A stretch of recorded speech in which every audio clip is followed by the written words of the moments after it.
A dark and frightening way to predict what might happen in your relationship with a new person is to ask them what happened to them in their childhood. Often we stand to hear a sad and sombre tale in which our partner was cast in the role of a victim, as children typically are.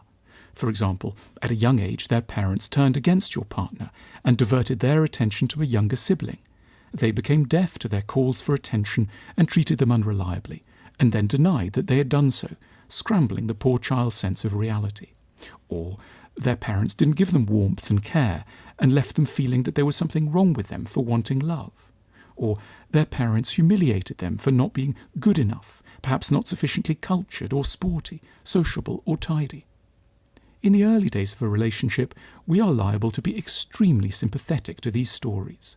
Our heart reaches out to the younger version of our companion, whom we would have wanted to hug tightly and reassure. However, it can be a long time, as many as 3 to 4 years, before something more alarming comes into view, which we very often aren't able to analyse or interpret, let alone prevent. Our partner may, unconsciously, start to enact in our relationship the very same dynamic as they experienced in their childhood, but with one key difference. This time, they are in the role of the perpetrator, and we, unwittingly, are cast in the role of their victim. So, for example, our partner may mysteriously cool on us and begin to get highly attached to a friend or a colleague. When we complain and ask for their love back, they pretend that we are imagining that they're being distant or unreliable, leaving us puzzled as to what might be unfolding. Or our partner may withdraw from us emotionally and sexually, leaving us knocking at the castle door, hoping to be let back in. Or our partner may start to become snide and mocking about our apparent insufficiencies, calling us uncreative or uncultured, which had never appeared to bother them before. What on earth is going on? The explanation may run like this. In the deep minds of our partner, it appears that there really are only two positions that one can adopt in a relationship. Either one is the perpetrator, or one is the victim. That is, after all, exactly what their childhood taught them. And in the choice between these two, rather naturally, our partner has decided to adopt the exclusively safe stance that their parents once enjoyed, the perpetrator role, and then cast us as their victim.